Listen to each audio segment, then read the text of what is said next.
everybody, I'm Rudrani and welcome to Zoom Speak Easy. My guests today are so special and, of course, very, very loved and talented. I'm talking about the team Sinners, Michael and Miles joining me. Thank you for doing this and welcome to India. Welcome to Zoom team. Okay, thank you so much. Haven't been there yet. Always wanted to go though. Yeah, man. Yes, you have said earlier that you will. We're looking forward to it. But you met a few of our stars. You met Junior NTR during the Oscars party and All Star Priyanka. game. Yeah, I do every time I see him. He loves sports. He loves basketball, so I see him often. Oh, that's wonderful. Yeah, I mean, I remember him putting on all the pictures with you. He was very, very excited to meet you. People always have the kindest things to say about you, Michael, including Priyanka. I remember you met her as well. You keep. Definitely. So that means hopefully a collaboration with Indian film industry someday. Hopefully, I would love that. Bollywood would be great to do a movie. That would be awesome. You have a lot of Indian fans. Yeah. Yeah, you have a lot of Indian fans, and we love you out here. So please come and visit us someday. All right. Yes, ma'am. Like I said, it's so interesting, this project. I was just discussing about also the layering of music and the impact that music can have. But more importantly, you have Michael, you've collaborated with Ryan for like this is your fifth collaboration. And there is this seamless, I feel like faith that you put in because you've always tried like the most different kind of things with him. Does it help that you have a person like this who kind of sees your vision and helps you kind of encourages it? Definitely. I think me and Ryan's shorthand and our relationship over the past, 12, 13 years or so, however long it's been, definitely plays a part in my confidence and stepping outside of my comfort zone. He's somebody that knows me very well, and he knows, when to push me, and we've been successful so far. But he trusted me with these characters and these movies that are very personal to him. Having some type of personal connection. So being a vessel to kind of like help tell that story is an honor of mine, and so that dynamic is really helpful. I also feel like both Ryan and you have been pivotal in kind of representing people of color and making massive films. Whether you take Black Panther and you take Wakanda Forever and even Sinners, it kind of gives hope that people will be beyond who they are. And, and people will be represented in every possible way. How do you look at what I've just said? I mean, thank you for the kind words. I think being storytellers and filmmakers, trying to push the culture forward, and I know how key representation, is. I mean, honestly, when I first met Ryan, seeing somebody that looks like me around the same age that I was, seeing him directing, major motion pictures, made me believe that I could do it one day. You know what I'm saying? And I have, and I'm going to continue to do so. So just imagine what that looks like when you have other, diverse people and groups of people that are telling stories or whatever their craft may be, how they're going to inspire the next generation. And, it makes me happy and inspired to see Miles, start to step into his cinematic journey, being his first movie. He knocked it out of the park, and hopefully I pass that forward. He's going to pass it forward to the people that are coming behind him. And those are some of the things that me and Ryan hope to do while we make films. Absolutely. My time's up. I know I just want one word or one line from you about working with him, because it was such amazing chemistry between Miles and Michael. I mean, I saw that. So congratulations. It's fantastic. I'm just super proud of him, honestly. Coming from a musical background, he's a great kid. Super curious, asks a lot of questions, but he's incredibly talented and has great instincts. And he listens. And I think the sky's the limit. I saw him from day one to the end of the movie, and he's a completely different person. His confidence, how he approaches set each day. But he comes from a great place, great family, and when you have all those combination of all those things, it's really hard, not to be successful. And the camera loves him, so I mean, the sky's the limit.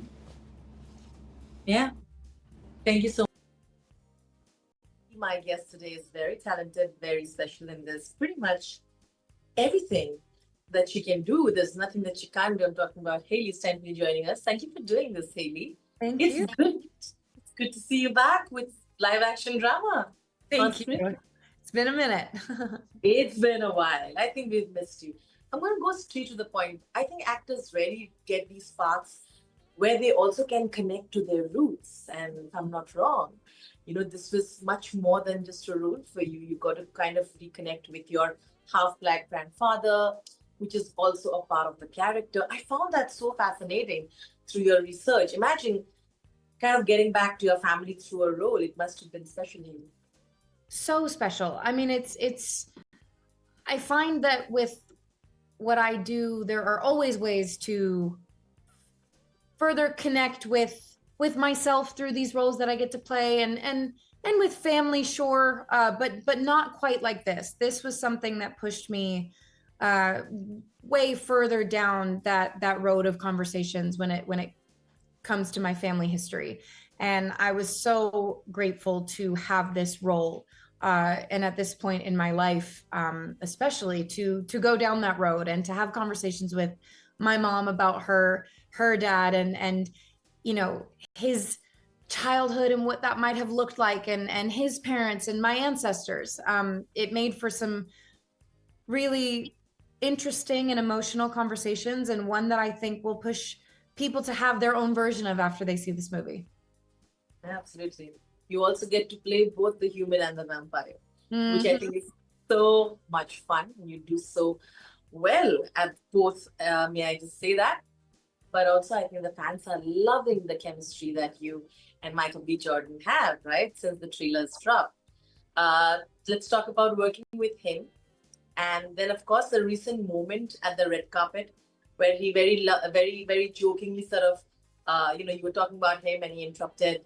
And fans just can't stop talking about that. And that is real chemistry.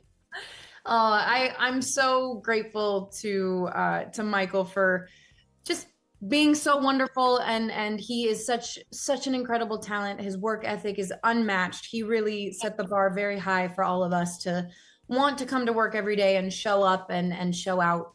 He just brought his A game the entire way through, and it's this cast. I don't know that I've ever been a part of one quite like this. The connection that we all had and the chemistry that we all had was so special and so unique.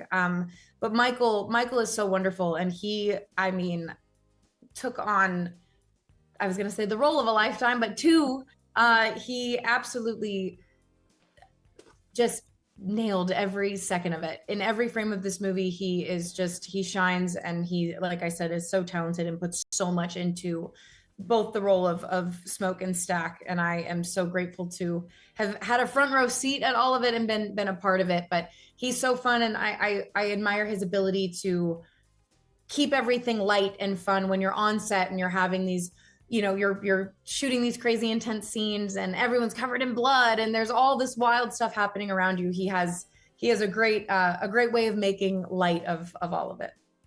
No, absolutely. I think it shows on screen, and I think a lot of things have been happening in the tour.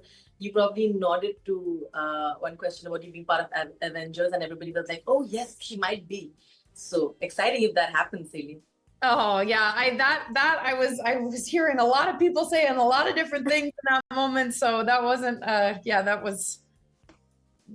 wasn't a response, but that was actually in Mexico City, where we had this incredible event with thousands of fans that came and showed up, and it was so overwhelming in the best way to all of us. We were so happy to have that warm welcome. You look fantastic. All the very best, and looking forward to your love from India. Thank you so much.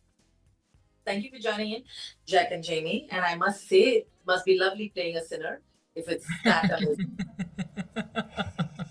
We love it. Yeah. Fun. Yeah. Jack, I think like a lot of times people take inspirations of how to play the right kind of vampire.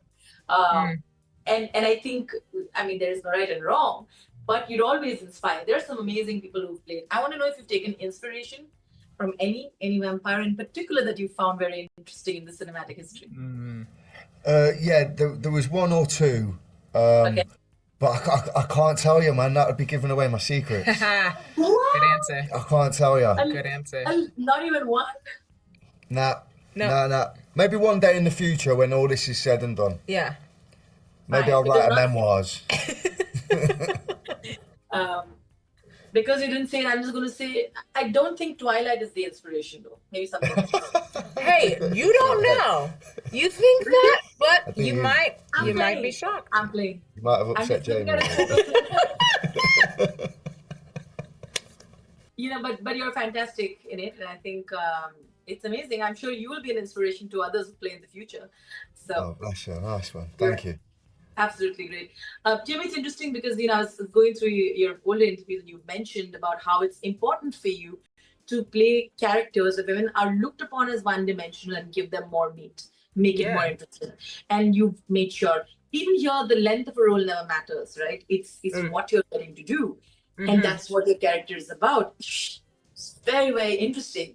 She's extremely comfortable in her skin. She owns the room that she walks in. I want to know, to the statement that you made, and definitely she is a part of that journey that you want to make, isn't it? Making sure every character has a little voice, particularly female characters. Yeah, for sure. One of my favorite questions that Ryan and I had when I got to have like a sit down meeting with him, he straight up asked me, he was like, and he's the one that wrote this, but he's like, why does Pearline stay? Like, why does she stay when everything goes crazy? Why is she still in this room? And I love that he asked that question because it meant that he was thinking of her as not just this one-off shoot, archetype, stereotype, right? He really was interested in all these characters and them having a complexity to them, no matter how much we get to see them on the screen. All of these characters felt full. And so for me, getting to play Pearline, right, who in a way was a callback to my great grandma, because she would have been around this time, right? Just adding that level of agency as to, why does Pearline stay? Why is she involved in all of this? And who is she in her own person? That was a lot of fun for me. I feel, Jack, that absolutely. I feel, Jack, that there's so much more to him being just that monster, right? Because he's such a charming person as well. There's so much more to him. I want to know, what is it that attracted you most to your character? And also, now that you've tasted blood, I think it makes sense that you're joining another Monsterverse. Nice. Yeah, fair play. I think it's very apparent with Remick that he is the antagonist of the movie. But what's great about Ryan's work, and especially in this, is that every character they are very dimensional and very important to the story. And with Remick, he has a backstory, and he's been kind of immortalized for 400, maybe possibly 600 years before this story takes place, with what he's referencing. So how you embody that in a role is anyone's guess. But yeah, that gave him obviously real depth to me. There was that, and obviously the kind of music that we see him sort of bring to the story. Yeah. Amazing. I'm half Irish, and to have that in common with Remick was something that I was really eager, really keen to bring to the role. Thank you so much. Even though you are extremely scary, I still invite you to our country. Come. Yeah. One day, I hope so. Would love to. Honestly. Thank you. Both of you are invited, and we'll see you in the Monsterverse. See you there. Bye. The cast, the team of Sinners with me joining in. This is really exciting because it's been a while that we've seen a movie that sort of has all the elements. It's not just horror. You have a little bit of mysticism in that way, and you've got, of course, that amazing dance number. It feels like a true celebration of cinema. Dharaj would tell me, well, how do you all of you look at that statement? Can I just say, I'm sorry. I'm sorry. I'm so sorry. We're really excited that you said something beautiful. A celebration of cinema. Yes. Yes, yes, yes, and yes. And it's wonderful to sit here and to hear somebody such as yourself refer to the film in those kinds of terms. And it's affirming. It's deeply affirming. I'm sorry. It is. We couldn't agree more. I completely agree. Yeah. And cinema, Of that. it's in its traditional sense, to be seen at the cinema on the largest screen you can find for maximum effect. Right. No, absolutely. Ali, you'd like to add something to the statement that I just made? Oh, I'm just excited because we were just talking about how excited we are that it is being received exactly how Ryan has intended this to be. So, yeah, you're just echoing exactly how we feel.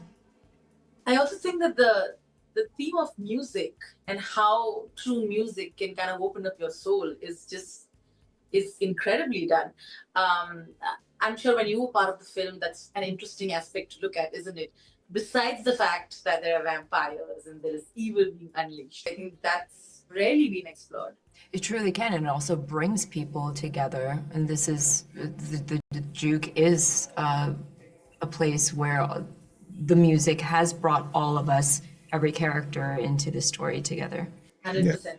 And he Ryan is we're all part of a historical continuum, if you will, because the blues comes from such a deep tradition, and the fact that blues music is the bedrock of the musical component in this particular narrative. So he's wedding it. One of your colleagues referred to it as an anthropological presentation, and I could not agree more. It has that kind of depth. Yeah, and I think it's pretty raw because you're talking about artists. It's very interesting how you show artists from the street are picked up, the talent that is that raw, and then they're put it into that beautiful place, right? They're not artists who are on stage already, like your character, probably like how it's in Sinners. What do you have to say that about that, Delroy? Interesting. We first meet me, Delta Slim, on the street, playing his harp, playing my harp on the street, which is, and I hadn't thought about it before you said this. This cat, Delta Slim, is a fundamental part of this community, and we're presenting his relationship directly with this community as an artist. In the street, playing his music for the people. That's who Delta Slim is. Absolutely. Hey, thank you, Regina. Great Well, question. thank you so much. God bless Thank you. you so Take much. care. Thank you. All the best, and I'll see you soon. Bye now. Bye-bye. Bye-bye. My guest today is such a powerhouse of talent, and she truly makes us believe that there is true representation and their voices matter of everybody. I'm, of course, talking about the very talented Wunmi Mosaku. Thank you for doing this. Thank you. Thanks for having me. But like I said in the introduction, it truly matters. You are someone who didn't expect this to happen.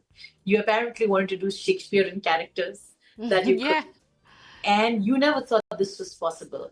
How does it feel now that you've been so many years here in the industry doing such incredible roles where you matter? I mean, it really is such an honor. I feel really grateful. Delroy says it all the time. Delroy, with his decades long of career, he says none of this is guaranteed. And so every time someone trusts me with a role, every time someone sees me in a different role than they've seen me in and wants to test me and pull me in different directions, I feel really grateful because it's not guaranteed. And I feel really, really blessed. Summer, you mentioned about the importance, the visual representation of someone like you romancing someone like Michael B. Jordan on screen. And you said that you didn't know if that was ever possible. You said that someone who looks like me and has my stature, has my body, and then you see, gets to be who you are on screen. I think that's something that a lot of women can also relate to with you, being seen as who they are and being loved for who they are. I think this character is also that. I love that you mentioned that. Could you elaborate on how important that was and what you meant?